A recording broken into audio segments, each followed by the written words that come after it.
Whoa, whoa, whoa, whoa, whoa. Before you get mad and start commenting in the comment section, I want to tell you guys, it's never just about JavaScript. It's never just about JavaScript, because at the end of the day, you got to do more than just code, guys. And I want to go over some of that with you guys today, because a lot of you guys just are trying to become a JavaScript developer. You're struggling, you can't get a job, or you're at a dead end job and you just don't know what to do.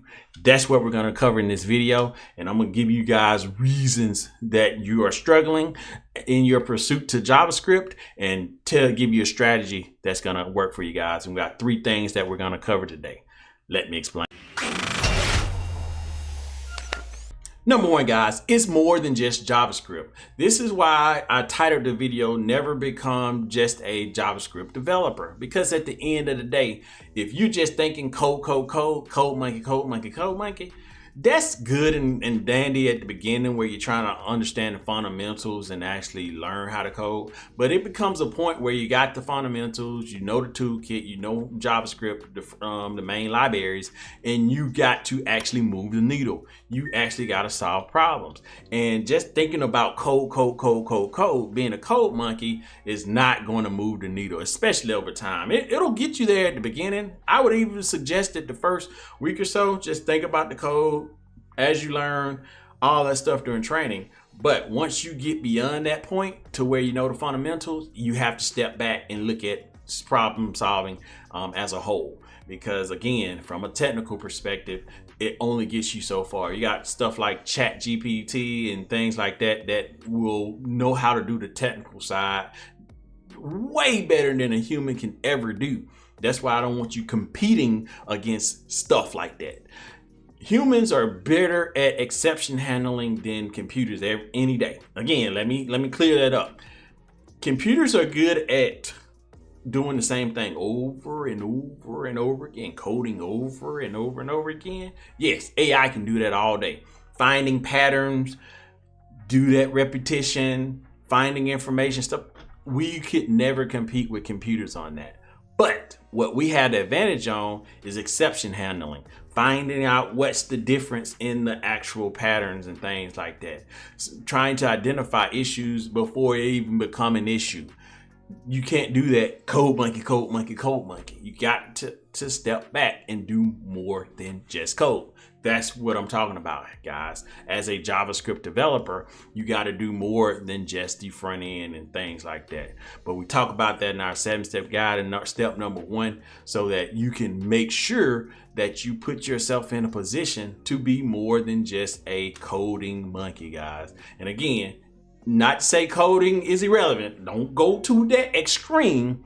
All I'm saying is you have to make sure you look beyond the actual code sometime, guys, because this is going to be the most important point, to make sure you stay relevant and don't be one of the people or the programmers who get replaced by AI. So do me a favor, guys. Let's start a conversation down in the comment section and tell me about your experience with JavaScript. Is it helping you? Is it hurting you? Are you having a hard time finding a job? Give me some details about yourself so that we can kind of figure out how to position yourself as a better JavaScript developer, or just get you a JavaScript job just to get started, or just make a little extra money. So let's go ahead and comment below and start a conversation. So number 2, guys, the business problem. Yes, the business problem. It's not all about code like we talked about at number 1. You got to think about the business problem. Hey, what is the business problem and how do JavaScript solve that problem? A lot of you guys are so focused on the code, you can't even look at the actual problem that's what you are there for, to help solve business problems. And if you don't get that right, you will be replaced. And as a human, as a programmer, if you know how to solve these problems and implement the solution, you're going to always have some market value. You're going to always be in demand. You're going to always have a job.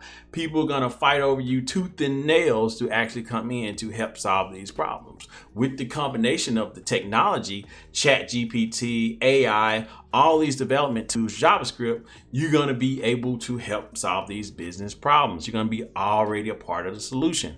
You guys already know, I always tell you guys how not to be replaced by AI. This is the way you be able to do that, because AI is good in a structured environment where problems have already been identified and you're just optimizing.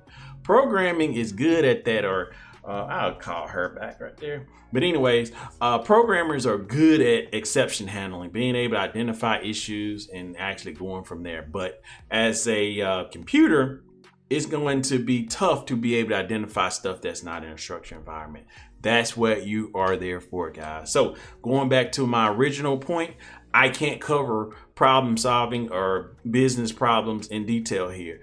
You may be wondering, how can I find out about these business problems, right? Where can I do this and solve this and be able to identify this? I don't know what to do.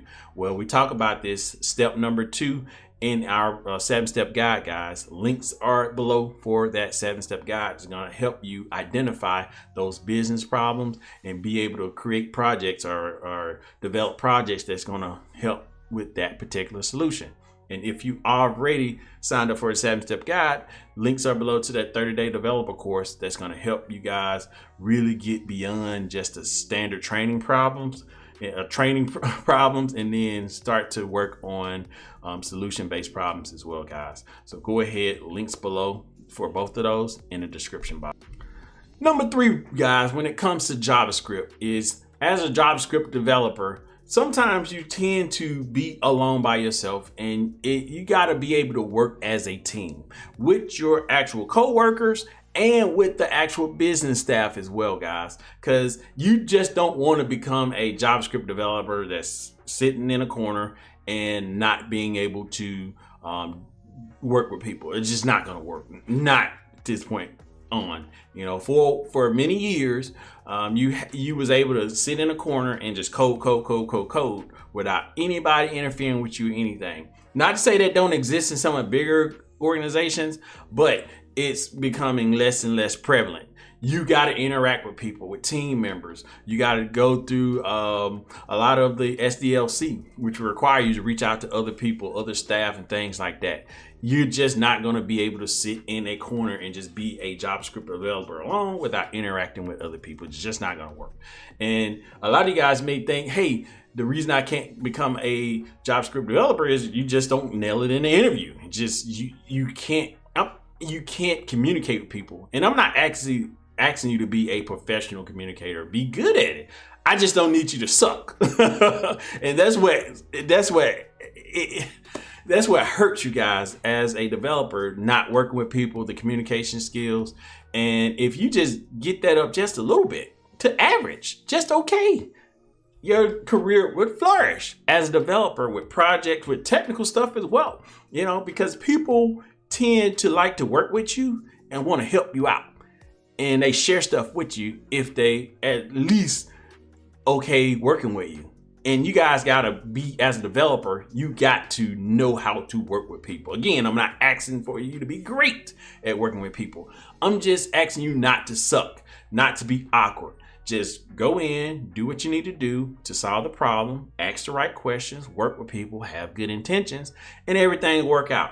And over time, you're gonna get better at it. You just got to be aware of the importance of it and be able to willing to build and work towards being better. And this is not going to be something that you're going to be able to implement right away, to where if you are horrible with working with people, you're not going to be able to turn around like that. But you can at least start to move towards a better way of working with people, guys. And that's going to be the name of the game, especially going forward with ChatGPT, AI, all this stuff. Identifying what the problems are, working with the end user, working with the team members is going to become so critical in the next phases of web and software development 2.0.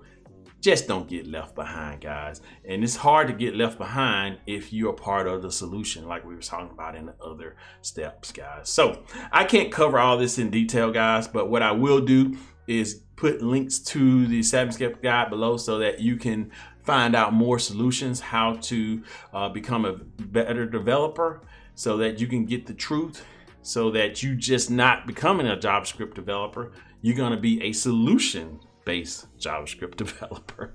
So like, subscribe to the content. If you have additional questions, comment below, and I'll see you guys in the next video.